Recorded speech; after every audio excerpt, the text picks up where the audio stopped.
sector. So think state agency boards and commissions. And they maintain what we call the CBC portal, or the Criminal Background Check System. And so this is the website that interfaces with the state police's system, which is called AFIS, which is the Arkansas Fingerprint Identification System. So if that's not enough acronyms, tell me, and I'll go see if I can find a few more, but hopefully that'll kind of get you started. But sometimes the picture's worth 1,000 words. So let me just, give me 1 second, I'll pull this up here. Justin, I noticed they changed colors. On which site? On the CBC system, at least the header, it now says Department of Public Safety across the top. You remember how it was blue? It's red now. I don't know if you've seen that yet. Anyway. Check it out. Okay. Let me share my screen here, and feel free to ask whatever questions you like. We will try to address those if we can, and if we can't, we will come back to those. So I'm going to say share screen. And hopefully, guys, can you guys see my browser window, Ashlyn? Can you guys see that? Not yet. Not yet. Okay, well, stupid thing, do what I tell you to. How about now? Yep. Yes, sir. All right, then. Now we're better. So I wanted to point out that this process, so we've tried to document and we continue to improve this. But the best place to go to kind of start to figure out how to do background checks under this new process is to go to our website, which is humanservices.arkansas.gov. Once you get to this website, you'll see a button. We try to make it very easy for you. So if you just click on background checks, it'll sort of take you, I'm gonna make this a little bigger. It'll take you to this page, which I don't know if you guys can see that, but it sort of kind of walks you through. Now, what you're gonna see is today, this is all around DCFS and childcare, mostly childcare, knowing you guys are PRLU providers, but you'll start to see this page grow out in sections. So we've got 3 groups that do background checks. So it's our childcare facilities, adoptive and foster parents, and those type of facilities, and then our other providers. So think Medicaid providers and those. Those are the 3 largest groups. So anyway, I won't walk you through this whole page, but basically, you know, you start the process by going and do it using what we call our it's called FormStack, but it's more like a form generator. And I'll just kind of click on that. And that's, you guys probably have seen this. And this is basically just going to, it's allowing you to type in, and we're making some additions to this to make it clearer. Those of you that have used the registry track form, we're going to try to make it look more like that. But this page just allows you to enter some information. Once you get, you'll kind of work through that. Anything that has an asterisk on it, that's a required field. So once you get all the way down through this and then finish, you'll type submit form. If there's something wrong, it'll kind of highlight at the top in red and say, hey, I'm missing this. So if you're clicking submit and it's not working, that's usually what it is. By the way, we hear some folks talk about not getting the email. So what happens when you click submit on this form is it will send you an email with a PDF of the information that you have filled in, as well as the and that form has some additional information. So it has a place for you to notarize that, because it has to be notarized. And then there's some information about your challenge rights at the bottom. So if you were to get a negative result. So once you get that form, then you or your facility or your whoever has what's called the INA subscriber account, and we'll go kind of take a look at that. But you'll come to what we call the CBC system, which that's this guy. And from here, you can say, I want to create an account. So that's this button here. So if you don't have an account already, you can click on subscribe online. That'll take you over to this place, and you can say, well, if you're a current subscriber, you can log in. If not, by the way, this is an arkansas.gov account. It's not specific to background checks. It's just it's the sort of authentication system that INA used, because they were already using it for other services, like doing your driver's license or your hunting or fishing license online. There's a plethora of services available out there on arkansas.gov. But So that's how once you've got that subscriber account, then you can go back to this EBC system and log in with your account. Once you log in, pretty simple. If you have access to multiple reasons, there's a drop down. If not, it'll just be one.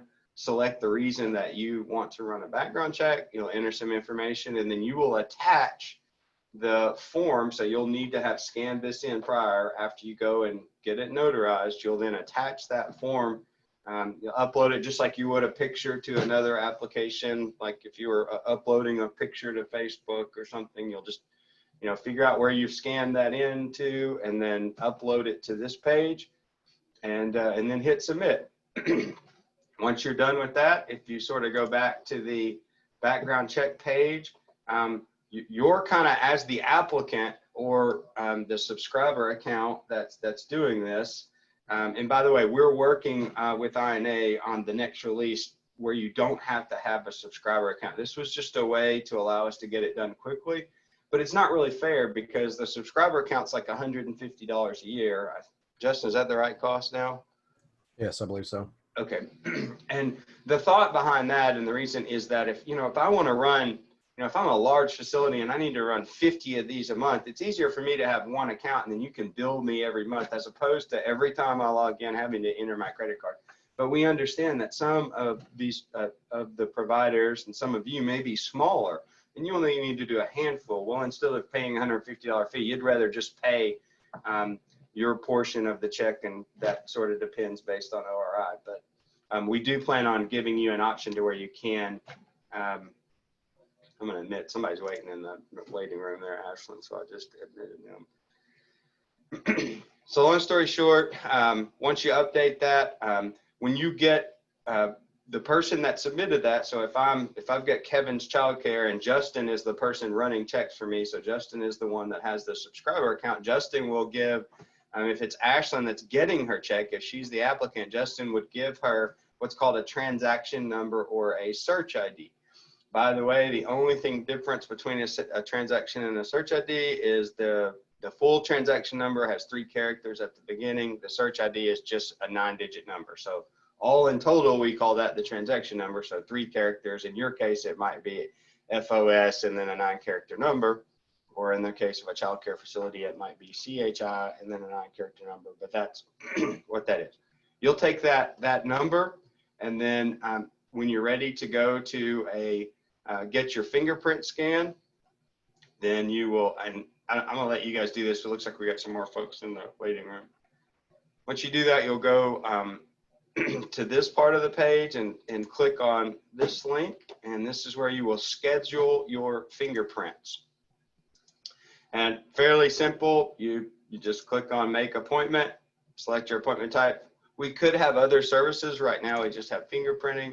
And then you can just type, so let's say that I'm in Washington County, and I can then see that I've got 2 locations that we have fingerprint scanners deployed at about 53 locations, I think, Justin, is that right? Yes, 53. Across the state to allow you as a convenience, and our directors of child care and family services work together to try to strategically put those. We do know that some of you guys you may have an education co-op or a school district or another facility. We're working with state police and the Department of Ed, and so there's to allow you to do that. That has gotten tied up in, I'll just say, legalese to make sure, but we're working that path. From DHS's perspective, we don't mind you using those, but we don't own those and we can't facilitate that. We would also say that we can't control those. So if you do go outside our office and you have a problem with the check, well, that's kind of on you because that's not anything we can manage, obviously. But let's say I want to stay inside the DHS office. I'll go and pick, let's say I wanted to use Washington County. And then I can say, well, I can't go today or tomorrow, but I can go on Thursday. And we've got the appointment set up in 20-minute time slots. So let's say I want to go at 9:20 on Thursday. Put your first, last name in, email, phone, and then your search ID. Again, you'll see search ID and transaction ID used together. You can either enter the full 3 characters and 9-digit number, or in this case, it's just the 9-digit number. Either one will kind of work. We're shifting that language to be that full a number. So you'll start to see transaction ID anywhere you see. But don't freak out if you don't. Just either one is okay. Hey, Jason, this is Ebony. Before you kind of move a little bit further, can you go back? I think someone wanted to know how you did that previous process. The form stack form, is that what you're talking about? So let's go back. So if you just follow steps at a time. So the first thing, someone needs to have a subscriber account, and then you need to go fill out the background check form. And you do that by clicking this link. Is this what you're talking about, Ebony? If not, I'll kind of walk through that. Can I say something? This is Cindy. Sure. Okay, at the top when it says reason for check, background check, that always has to be for child welfare placement in residential agencies. That always has to be, because that's the license that they hold. I know there's foster in there and I know there's adoptive in there, but we have to have that form filled out under placement in residential. That's one of the biggest mistakes I see. It's a good point. And you'll start to see, I'll bring an example up. We're also working to automate our child registry process, but we're going to try to put some language like this at the top of the background check form that sort of gives you a little more information, like you're a teacher or you are a potential existing employee of a child care facility or residential facility for children and youth. So our DCFS director came up with this for us to try to help drive the process a little bit. So you'll see some of this kind of language at the top of the background check form here soon enough. Keeps getting in the way. So, but that's a good point, Cindy. And then, you know, pretty straightforward, just filling out a form, date of birth, you know, all that kind of stuff. Once you click submit, again, this will email a PDF to you of the with the form. And you'll just want to take that, print it off, take it to be notarized, and you'll sign it in front of the notary will stamp it, and then you'll want to scan that back in. So get to a scanner, scan it in, and then you'll have that file somewhere, and then that's where you go back to the CBC system, which is here. You'll log in, upload it as you do the request, or the person that has the subscriber account does the request. And then you're back over to making your scheduling appointment for fingerprints. One other thing, I'm sorry, Kevin. No. We came across where director was trying to set up appointments and they were putting their email in each one of these. It won't take the same email. It has to be a different email if you're setting up numerous appointments, is what we found out. Yeah, and we're working on it. That's a great point, Cindy. So it does need to be a unique email here. And the thought process is that, let's say, again, I go back to, so if this is Kevin's childcare and Justin is the person kind of doing all this for me, and my employee or the applicant is Ashlyn, well, we would use Ashlyn's email here, not our own, so that Ashlyn would get the text and the email and the notification, hey, you've made an appointment. And the reason for this scheduling system is really twofold. One, we're trying not to emulate the DMV. I'm sure most of you love that experience and can't wait to go register your car tags, but we wanted to try to avoid that. So we didn't, you know, most people would try to go at lunch or some other time. There'd be 100 people trying to get their fingerprints. So the goal was to make it very organized and orderly, so that you show up at your appointment time, and yeah, maybe you gotta wait for a minute, but you don't have to wait for an hour or two to get your fingerprints done. The second reason is sometimes these live scan machine things don't work. There's a lot of technical stuff. Without boring you there, sometimes they just go down. Well, if that machine's not available, we really are trying to keep from inconvenience you, making you drive 30 minutes over to another county to get your fingerprints. If there's not one closer to you. So this allows us, if we have a problem with the machine, or if the office closes due to potentially, you know, something to do with the pandemic or something else, we can notify you, and then you can know, oh, that appointment's no longer good, I need to go make another appointment. So it's a way to, you know, much like your dentist's office does, if we can't get your cleaning done, then we can let you know. So that's the purpose of this. And then once you capture, go ahead. I heard a question. Hey, Kevin, this is April at Water Springs. Back to that, filling out that form before you get to the fingerprints for the replacement that Miss Cindy was talking about. Where it says the email address, like if someone's standing, yes, like if someone's standing right here beside me, I will put in my email address so it'll come right back to the office right then and there. Because I think somebody else had that same question or chatting on that question. But if you put their email address, it's going to them and they're going to have to bring it in to be notarized. So it needs to be maybe both people can get it at the, the ones who's actually getting the information, the business and the other person maybe, because that's why it doesn't come back to your email as quickly, is because it's going directly to that person. Even if you put whoever email you put in there, that's where it's going directly to. So yeah, and we talk about that here. So that's a great point. We say, please verify you've entered. When you click on this field, you'll see a little pop-up that says, please verify you've entered the correct email address so the completed form can be sent to you. So you can choose whatever email you want, that this is where the form goes to. So if the thought process is that the applicant really is the one that needs to get the form, so that, if you, because you can't sign on behalf of the applicant, right? Even if you print it for them, you still have to hand the form to them and they have to take it to a notary to be signed. well, yes, because we have a notary in the office, so it doesn't, and now that it doesn't take as long, we could do that, print it right here. But I Okay. also learned that you cannot write it in, so that was a good thing. Yeah, It has nope. to be typed in. That's, and there's a reason for that too, because one of the things we found was that we were having a hard time reading handwriting, as you can imagine. I mean, my handwriting's terrible, for example. And so if it was Smith or Smith's son or Smith's or something else, it was oftentimes. So then that would get all the way through the process and it would cost people money because, some handwriting problem. And state police would say they had a hard time reading.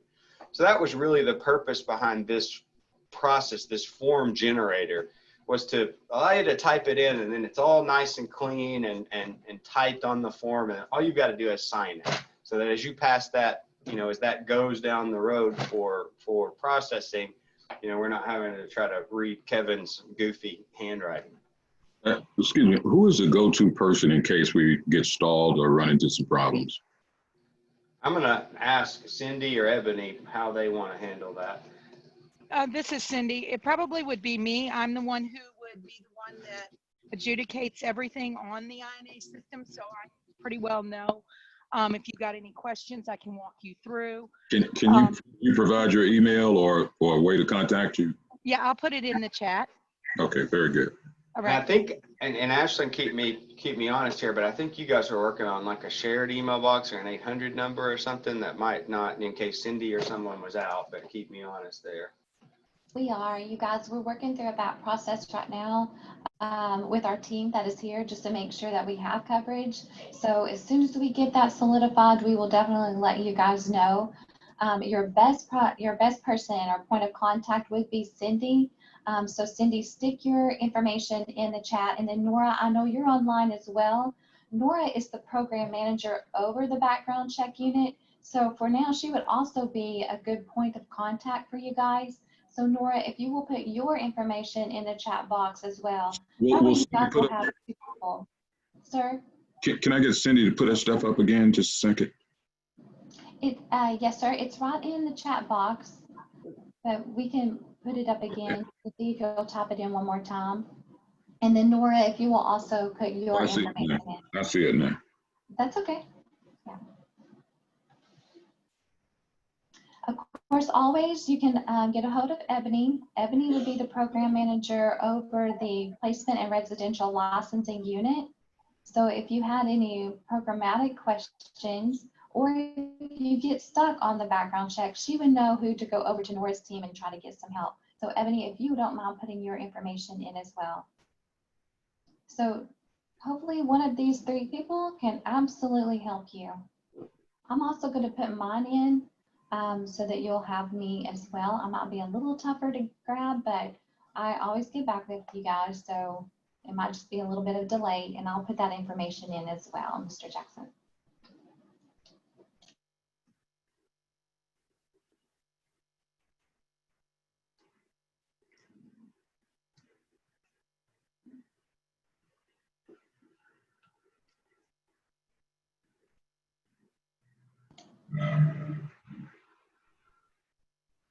Okay, Kevin, I think I'm ready. Oh, was I on mute? Ashley, can you hear me now? Yes. Okay, great. You can. Okay, good. I was just saying that, so I was bouncing around a little, but bottom line, once you finish your scheduling of, making your appointment, you'll pick your location. That'll send you a text if you want it to. You select that or an email, and then you just wait for your time. Once your time happens, you'll go to our office or another location if you've chosen to do that.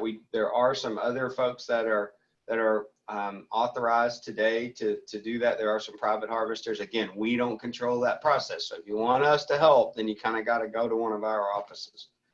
So once you get there, just tell them you're there for a fingerprinting appointment. They'll ask you for your search ID or your transaction ID. You need to have some form of ID. We need to make sure that you are not getting a background check for someone else. So we'll check your ID. We'll get your transaction number. They do what they call slaps and then fingerprints. So they'll go through a couple of iterations capturing those. By the way, there are some things if you, it requires your search ID, and your date of birth. So if the person, so like Justin was entering these for Kevin's childcare for Ashlyn. So if Ashlyn shows up and the date of birth that she has is not the date of birth that Justin keyed, the system's going to go, we can't find the record. So be very careful if you're the person with the subscriber account entering the information to make sure it's right. Because if Ashlyn shows up and she says, well, my date of birth is October 6th of 1970, and Justin entered it as November 6th of 1960, system's not going to find it. And you're going to be frustrated because the operator's going to say, we can't find your record. The biggest mistake we have on date of birth right now is keying it as 2020. So. Oh, as opposed to instead of 19 whatever. Right. So yeah, just be careful with that. And we've got some other things. We've got a new release of the fingerprinting software coming. We've had some trouble with things like, hyphens in last names. And this process is governed by, if you really want to know about it, is governed by a regulatory environment and some regulations called CJIS, which is the criminal justice sort of area. So if you're interested in seeing what all that's about, you can. So that's really it. That's sort of an overview of the process. I will mention some of you may also have to do registry checks. We're working on some additional automation there, but today to start your registry check, and you'll see this down at the bottom of the background check page, but you can click the link and this will take you to a registry page. And by the way, some of these forms are dynamic. So if you click, if you click a button, it may ask you for some additional information. So if you say I'm a teacher and I work for the school, it may ask you for some education information. Or if I'm a potential employee of a child care, it may ask you for some DCCC information. There's a new version of this form coming shortly as well. Kevin, did you say that the person needs, did you say whether or not the person needs to show up at the fingerprint schedule with an ID? You definitely need some type of photo ID. So driver's license, state issued ID, military ID, something that confirms your identity.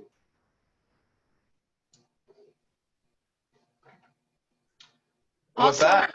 Okay, I just want to say on this maltreatment form, which one you have done right here is the one that they should be using. I know they have foster support, potential foster, all that, but they have the placement and residential license. So that is the one they're going to use. That triggers maltreatment central registry to send it to me so we can faster process the requests that they have. Otherwise, it's going to go back to them. I gotta chime in. Sorry, this is Misha. Now you're in my territory. So just for clarification, a person could pick the second one, which is or the one that Kevin is currently on, because that will go to DCCE as well. So a potential foster parent for a private organization. I know I saw Connected Care on. So like your potential foster parent would select number 4. And if you're Soaring Wings, because I saw Jason on, he would pick number 2, residential facility, and either of those will go to DCCECE.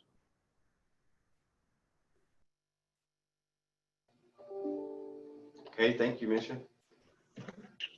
All right, with that, I'll kind of just stay here and pause. And what other questions do you have? And let me pull the chat up over here. Do we have some chat questions?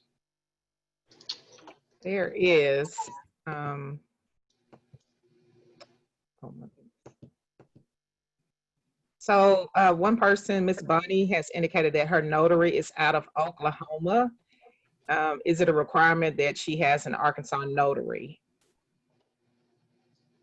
Are they going to be notarizing in Arkansas?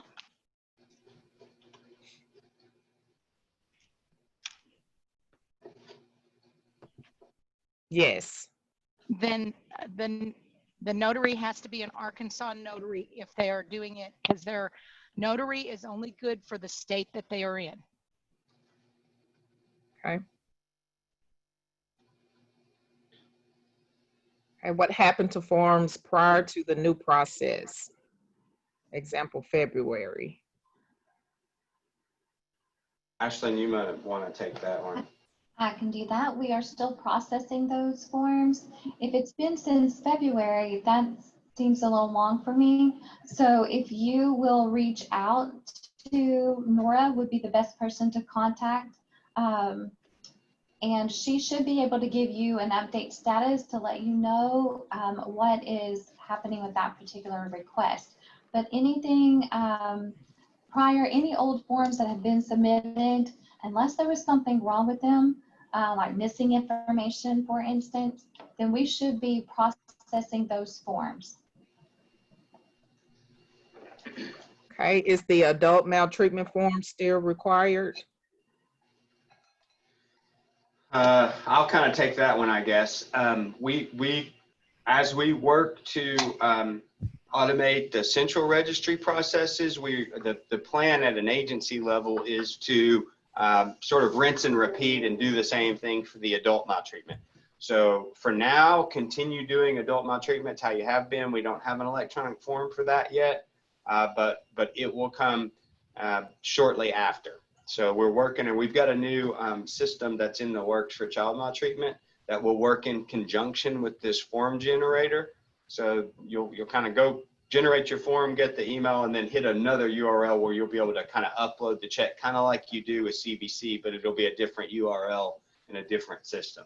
But you'll be able to do that and pay online and get that registry check moving without having to go to the post office. And that was the thought behind most of these processes was, and of course COVID helped point that out, but we kept seeing, turnaround times for some of these background checks could be weeks for you all.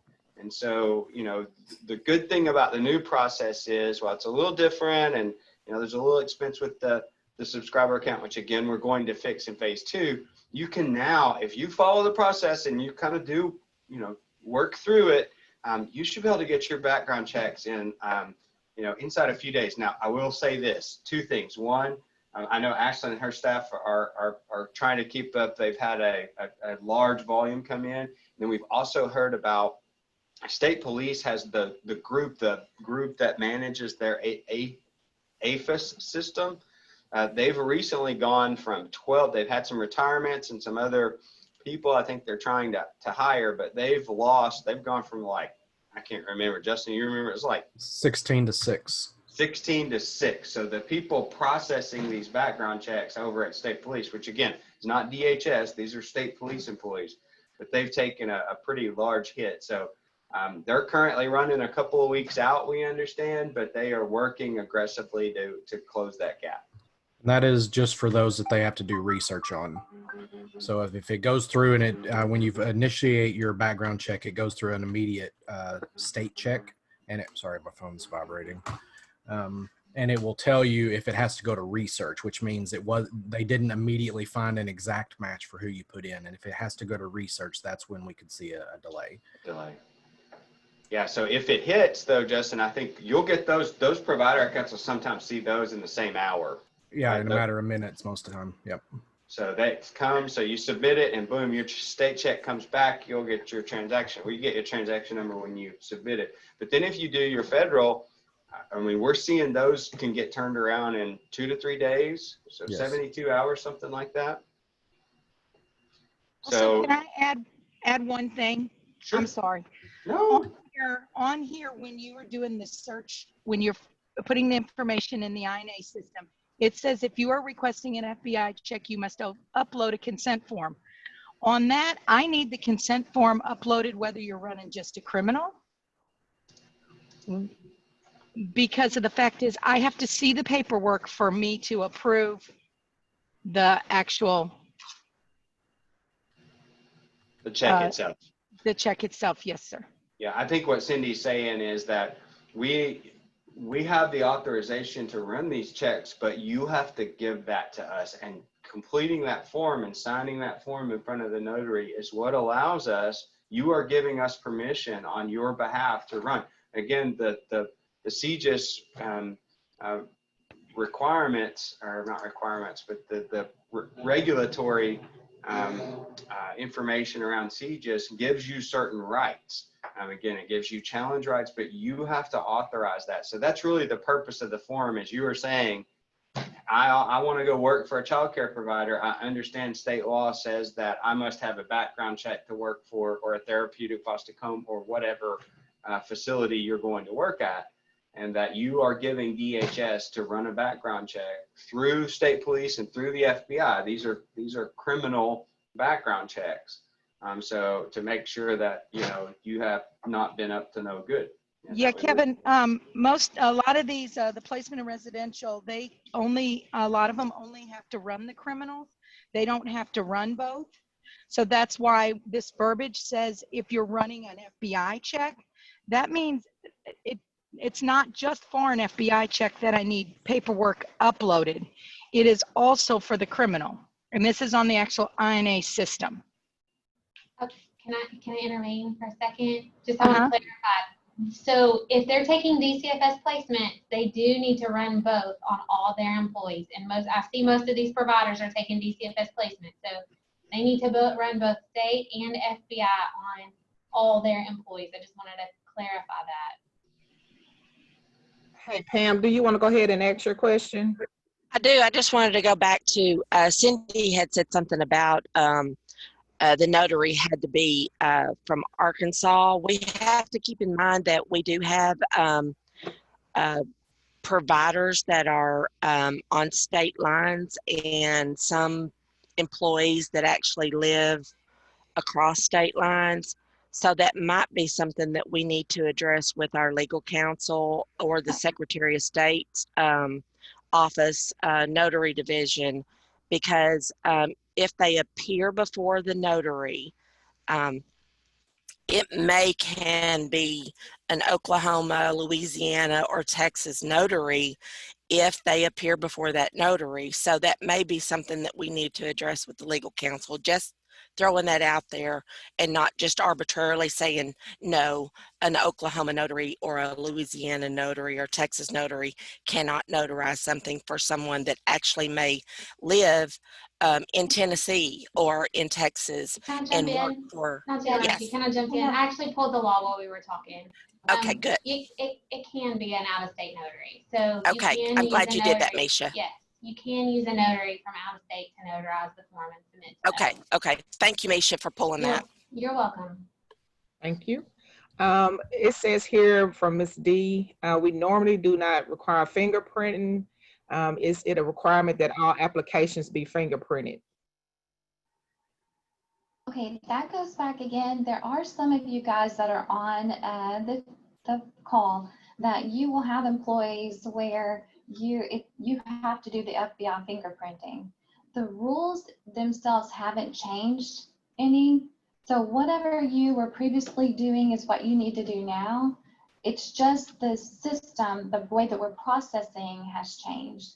And so when we're talking about consent forms for criminal or state criminal and FBI, to Cindy's point, what she's saying is we still need that consent form. They're combined now. Whereas in the past, we had two separate forms and you guys would just send in the Arkansas criminal one because that's all you needed on that particular employee. The form itself is combined, but if you don't need the employee or the applicant that you have does not need